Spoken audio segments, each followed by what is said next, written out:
Hey everyone, welcome to Raj economics and commerce classes. मैं हूं नीरज कुमार और आज मैं बड़ा ही इंपॉर्टेंट वीडियो को लेकर के आया हूं। इसमें हम लोग जानेंगे कॉस्ट इलास्टिसिटी ऑफ आउटपुट क्या होता है और इसे कैसे निकालते हैं, है ना। मैथमेटिकल इकोनॉमिक्स का ये one of the most important topic है। अक्सर इससे क्वेश्चन ग्रेजुएशन में, मास्टर्स में, इन सबों में रहता है। ठीक है।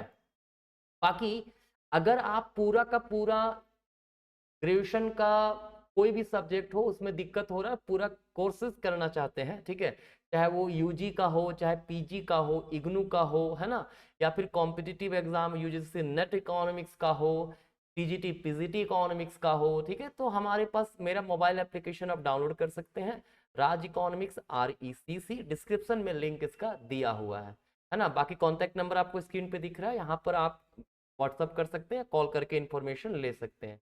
बाकी अगर आप रांची झारखंड से हैं तो हमारा ऑफलाइन क्लासेस भी विजिट कर सकते हैं। ठीक है। चलिए, सबसे पहला सवाल हमारे पास ये होता है कि भाई ये कॉस्ट इलास्टिसिटी ऑफ डिमांड है, मतलब आउटपुट है क्या। ठीक है, क्या cost elasticity, elasticity of output जो है, ठीक है, ये होता क्या है भाई। देखो, इसका सिंपल सा मतलब है ना, कि जब आउटपुट में चेंजेस होगा तो ऑब्वियस सी बात है कॉस्ट में चेंजेस आता है। ठीक है, रिस्पॉन्सिवनेस ऑफ कॉस्ट, ठीक है, due to percentage change in output. In short अगर हम बोले तो क्या कह सकते हैं, percentage change in output divided by percentage change in output. ठीक है, देखिए क्या मैंने बोला, इलास्टिसिटी ऑफ कॉस्ट हम लोग लिख सकते हैं percentage change in cost divided by percentage change in output। ठीक है, आपको पता होगा जब भी आउटपुट चेंज करेंगे मतलब कम प्रोडक्शन करेंगे कम कॉस्ट लगेगा, ज्यादा प्रोडक्शन करेंगे ज्यादा कॉस्ट लगेगा। ठीक है, तो भाई जब आउटपुट में चेंजेस होता है कुछ परसेंटेज चेंज, तो उसके कारण कॉस्ट में कितना परसेंटेज चेंज आता है, इसे मेजर किया जाता है इलास्टिसिटी ऑफ कॉस्ट के द्वारा। ठीक है, मतलब जिसको कॉस्ट इलास्टिसिटी ऑफ आउटपुट कहते हैं। ठीक है, हम लोग जब मैथमेटिकल इकोनॉमिक्स पढ़ते हैं तो मैथमेटिकली हम लोग सिंपली क्या करेंगे, है ना, सिंपल सी बात है, परसेंटेज चेंज इन कॉस्ट, इसको हम लोग अगर चेंज मतलब इसको लिख दें sir, change in cost due to initial cost into 100 divided by क्या है, change in output but initial output, है ना, इनटू 100। तो 100 कैंसिल हो गया, क्या बचेगा, ये हमारा बच जाएगा delta C by C into Q by delta Q, या फिर क्या लिख सकते हैं इसको, चेंज इन सी बटा change in Q into Q by C. मतलब इलास्टिसिटी ऑफ कॉस्ट जो है हम लोग क्या लिखते हैं, change in cost due to change in output into initial output divided by initial cost, है ना। तो जब मैथमेटिकल इकोनॉमिक्स हम लोग कर रहे हैं ना, तो वहां पे क्या करना है, वहां पे चेंजेस को डिफरेंशिएशन, रेट ऑफ चेंज को डिफरेंशिएशन से निकालते हैं। ठीक है, तो differentiation of cost with respect to output into out initial output divided by cost. ठीक है, ये फॉर्मूला का आपको इस्तेमाल करना है और इसके द्वारा आप कॉस्ट इलास्टिसिटी को इजीली निकाल सकते हो। ठीक है, देखिए क्वेश्चन देखते हैं हम। कॉस्ट फंक्शन हमारे पास दिया है ax² plus bx plus c। ठीक है, ये यहां पे x हमारा आउटपुट है, क्लियर।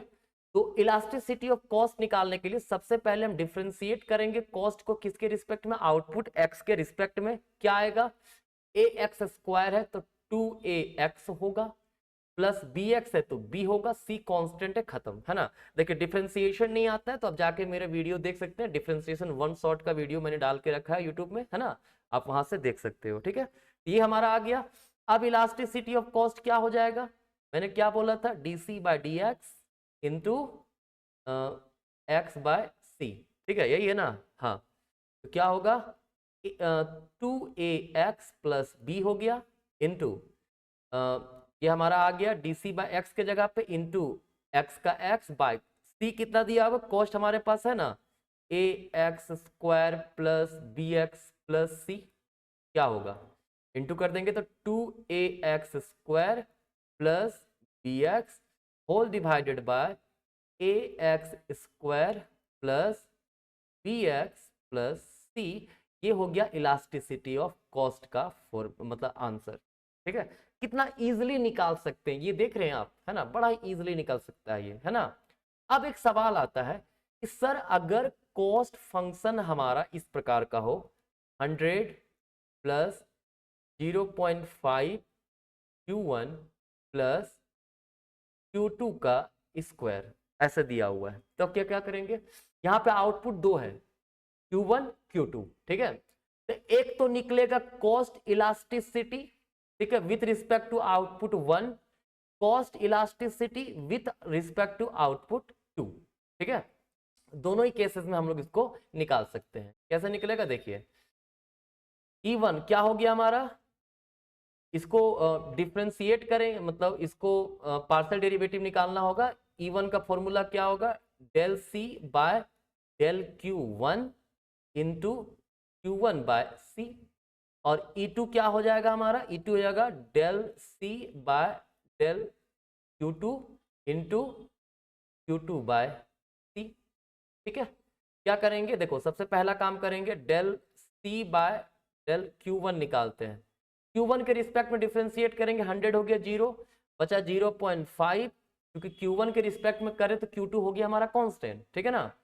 वहीं del C bye D Q2 निकालें, डेल Q2 क्या होगा, Q2 के रिस्पेक्ट में कर रहे हैं 100 कांस्टेंट 0, 0.5 Q1 है तो वो भी कांस्टेंट 0 हो गया, Q2 का स्क्वायर है तो 2 Q2 बचेगा। ठीक है, अब इसको हम लोग फॉर्मूला पे पुट कर देते हैं। E1 जो हमारा है इसको पुट कर रहे हैं, क्या है, del C bye D Q1 क्या है 0.5 इंटू क्या है Q1 बाय कॉस्ट क्या है 100 प्लस 0.5 Q1 प्लस Q2 का स्क्वायर, क्या आएगा 0.5 Q1, है ना, whole divide 100 plus 0.5 Q1 plus Q2 का स्क्वायर। ठीक है, कोई दिक्कत नहीं, सिंपल निकल गया। उसी प्रकार से Q2 का भी निकाल सकते हैं आप, है ना, इसको मैं नीचे मिटा रहा हूं, E2 भी निकाल सकते हैं, cost elasticity with respect to output 2। ठीक है, क्या होगा, हम लोग देखें कि del C by del Q2 हमारा 2 Q2 आया था, इंटू Q2 कॉस्ट कितना है 100 प्लस 0.5 Q1 प्लस Q2 का स्क्वायर, क्या आएगा 2 Q2 का square whole divided by 100 plus 0.5 Q1 plus Q2 का स्क्वायर। ठीक है, तो इस प्रकार से आप कॉस्ट इलास्टिसिटी को निकाल सकते हो। ठीक है ना, सिंगल वेरिएबल का केस भी मैंने आपको बता दिया यहाँ पर एक एग्जांपल, ठीक है, मल्टी वेरिएबल का केस भी आपको बता दिया है। ठीक है, बस याद ये रखिएगा कि कॉस्ट इलास्टिसिटी ऑफ आउटपुट कुछ नहीं, क्या है, परसेंटेज चेंज इन कॉस्ट है due to percentage change in output. जैसे आउटपुट में चेंजेस होगा तो कॉस्ट में क्या रिस्पॉन्स पड़ा, है ना, क्या प्रोपोर्शनेट चेंजेस आया, उसको हम लोग मेजर करते हैं कॉस्ट इलास्टिसिटी ऑफ आउटपुट के द्वारा। ठीक है, तो आज का क्लास आपका यहीं तक, बाकी ऑनलाइन या ऑफलाइन क्लास के लिए जो नंबर दिया हुआ है स्क्रीन पर उस पर आप व्हाट्सएप या कॉल कीजिए, और इकोनॉमिक्स को बहुत ही सिंपल तरीके से, चाहे कोई भी पेपर इकोनॉमिक्स का, मैथमेटिकल इकोनॉमिक्स हो, स्टैटिस्टिक्स हो, इकोनोमेट्रिक्स हो, ठीक है, माइक्रो हो, मैक्रो हो, है ना, कोई भी पेपर हो आपका, आपका बहुत ही अच्छा सॉल्यूशन आपको इस प्लेटफॉर्म पे मिल जाएगा, है ना। तो चलिए धन्यवाद, मिलते हैं नेक्स्ट क्लास में, तब तक के लिए आप सभी को बाय बाय।